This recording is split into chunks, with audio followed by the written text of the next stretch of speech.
Olá, pessoal, bem-vindo a mais uma videoaula. Nessa aula, a gente vai continuar falando sobre o laço de repetição for. Então, olha só, pessoal, eu vou criar um laço aqui para contar para mim imprimir de 1 a 10, por exemplo, ó, for, né? Você pode até começar a digitar aqui, ó, for i. Ele tem uma marcação aqui que ele já gera um for para você, ó, enter. Se você não concordar com alguma coisa desse for, você pode apagar e escrever novamente. Então, vou colocar aqui, ó, enquanto i for menor do que 10 e mais. Eu quero que o i comece com 1, né? Não precisa começar com 0, é a lógica sua que vai definir. Então, vou imprimir os valores de 1 a 10, certo? Então, o que eu vou fazer aqui agora? Eu vou dar um salt e quero que ele imprima o valor de i, certo? Então, para mim, ele vai imprimir o valor de 1 a 10 para mim. Ó, vou salvar, salvei meu código e agora eu vou executar. Tá? Ctrl L, javac program.java e java prog1. Olha lá, ele me fez a impressão de 1 a 9, né? Não fez 10 porque eu coloquei enquanto for menor que 10. Né? Imprimiu aqui para mim. Ah, eu quero imprimir só os números ímpares que tem de 1 a 10. Né? Então, você pode fazer o processo, né? Você pode colocar a condição aqui, ó, por exemplo, não precisa nem colocar a condição, né? Você começou com 1, e aí eu posso vir aqui e falar bem assim, ó, agora eu quero que você adicione mais 2. Porque se você começa com 1 mais 2, vai para 3, depois vai para 5, depois vai para 7, depois vai para 9. Né? Então, naturalmente, ó, ele vai imprimir agora só os números ímpares. Ó. Javac prog1.java. Java prog1. Olha lá, 1, 3, 5, 7, 9. Se você quisesse fazer da forma tradicional, ó, você pode deixar ele incrementar de i mais aqui, ó, imprimir só os números ímpares, e você colocaria a condição aqui dentro. Ó, se i porcentagem 2 for diferente de 0, é porque ele é ímpar, né? Aí você pede para imprimir isso aqui, ó. Ó, vou colocar aqui, ó, javac prog1.java, java prog1, olha lá, tá o mesmo estado visual, certo? E agora, ó, eu vou deixar aqui normal, do jeito que estava antes, só para mostrar para você que esse processo aqui, ó, ele é opcional, tá? Essas entradas aqui são opcionais. Tá? Então, o que eu vou fazer aqui dentro desse processo? Tá? Eu vou tirar esse camarada daqui, ó, se assim você o quiser. Tá? Não, primeiro eu vou só demonstrar para você que esta variável aqui, ó, ela é criada dentro do bloco do for, então ela só é visível dentro do bloco do for. Se você quisesse ver o valor do i, eu não consigo ver aqui embaixo. Se eu pedir, ó, mostra o valor de i quando você sair do laço, ele vai me dar erro, porque ele vai perguntar para mim, ó, quem é i? Como o i foi criado dentro do bloco, porque se você colocou dentro dos parâmetros, ele só existe dentro do bloco, então ele não vai ser visível fora do bloco, eu não consigo achar i. Se por acaso, de acordo com a lógica daquilo que você quer resolver, se você quer importante, você ter acesso a esse valor, então você cria essa variável do lado de fora, ó, int i, certo? E você inicializa ela aqui dentro, ou nem inicializa, eu posso inicializar ela diretamente aqui fora, e deixo isso aqui sem parâmetro. Ó, mas eu sou obrigado a colocar o ponto e vírgula. Dessa forma, eu consigo ver o i lá fora. O i aqui vai imprimir 10, né? Aqui vai imprimir de 0 a 9, de 1 a 9, né? E aqui, embora, por esse aqui eu imprimo 10, ó. Eu consigo ter acesso a ele agora. Ó, javac prog1.java, java prog1. Ó, agora me deu sem problema nenhum, ó. Eu imprimi até o 10, tá? Isso aqui também é opcional. Eu posso colocar, jogar aqui fora, tirar ele daqui, né? Deixar só isso aqui. E eu faço bem aqui, ó. E aí eu posso usar uma instrução aqui, ó. Se, né? Se não. E mais. Posso colocar aqui diretamente aqui dentro, ó. Mas os pontos e vírgula que separa as instruções são obrigatórios, tá? Você tem que colocar. Tá? Ó, vou dar um Ctrl L, ó. Java prog1.java. Java prog1. Ele me deu o mesmo resultado visual, ó, tá vendo? E se eu quiser, eu tiro isso aqui também, deixo só os 2 pontos, ó. Isso aqui chama-se laço infinito. Naturalmente, se eu fizer isso aqui, ó, ele está me dando um erro aqui embaixo. Por quê? Como isso aqui é um laço infinito, a minha ideia, ele já está identificando que essa instrução jamais vai ser alcançada, jamais vou conseguir executar, porque você está num laço infinito. Né? Se eu comentar essa linha aqui, ele funciona. Mas eu não vou conseguir sair daqui, ó. Ele vai imprimindo o i, incrementando o i, ó. Ó, fica um laço infinito, ó. Quando você coloca aqui, é como se isso aqui fosse true. Tá? É como se não, é true. Ou seja, a condição sempre vai ser verdadeira, tá? Tanto é que é opcional eu colocar true. Eu posso deixar que ele já vai entender que isso aqui é um valor booleano true. Ó, vou salvar, Ctrl L, eu vou deixar minha tela toda aqui visível para você ver que ele vai correndo, ó, e vai imprimindo os números, ó. Ó, tá vendo? E quando acontece dessa forma, para você encerrar o seu programa, ou você fecha a janela aqui do terminal, né? Ou você pode segurar sua tecla Ctrl, sem soltar a tecla, você pressiona C. Aí ele interrompe o programa. Né? Então, esse é o modelo de laço infinito. Né? Mas se você quiser colocar uma condição de saída, eu posso vir aqui embaixo e colocar, ó, se I, o valor de I, for igual a 10, eu quero que você use o comando break. Isso aqui é um comando para me sair do laço.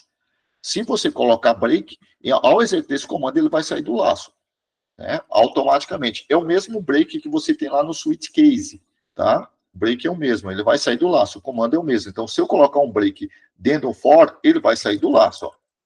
Quando esta condição aqui for atingida, né? Se for igual a 10, ele vai dar um break. Tanto é que se eu descomentar essa linha agora, ele não vai dar mais problema, tá vendo? Ele não me reclama mais dessa linha.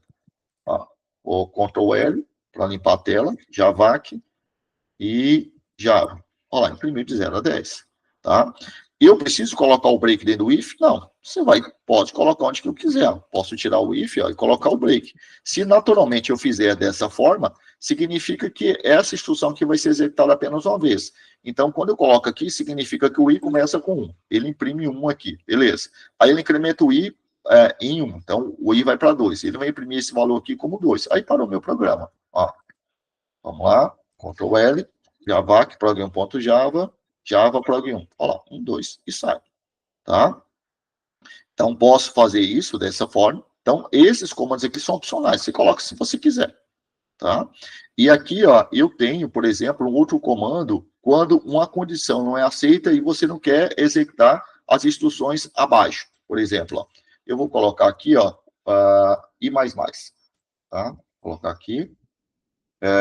E eu vou colocar, vou deixar aqui, ó, deixa esse aqui, eu vou colocar a condição aqui, fica melhor. E enquanto I for menor que 10. Tá? E aí eu vou colocar para ele o seguinte, ó, eu quero que você imprima esta linha aqui, ó, somente se I for ímpar, certo? Então eu vou colocar aqui, ó, se I porcentagem 2 for igual foi igual a 0, se for igual a 0 é porque ele é par. Então, eu vou colocar esse comando aqui, que é outro comando que você tem dentro do laço.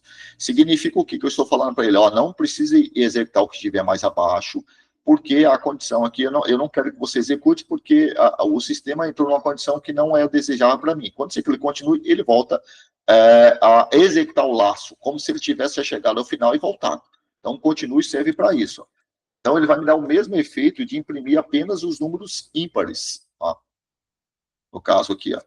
Fiz uma outra lógica que ele me imprima apenas os números ímpares também. Ó. 1, 3, 5, 7, 10. Porque quando ele acha par, dou um continue, ele volta para cá. Quando ele volta para cá, ele vai incrementar o valor de I. E depois testa a condição. Se isso aqui for ímpar, se isso aqui não for true, essa expressão, ele executa e imprime isso aqui.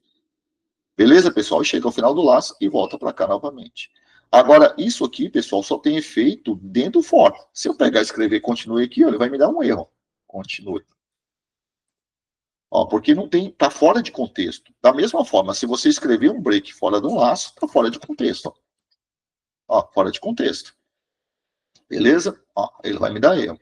E por último, pessoal, vou voltar aqui ao Arcs, que eu trabalhei com algumas aulas com vocês atrás, né? E só para mostrar para você aqui, ó, que ele é bastante útil aqui dentro desse processo, ó. Aqui, ó. Vou colocar aqui, ó. Se o valor de args, quero ver só quantos elementos tem dentro do args. Ó, se ele for igual a 0, eu quero que você encerre o programa. Solte sem parâmetros. Tá? Ó, sem parâmetros. E eu vou dar um exit. Oh, exit não, é system.exit.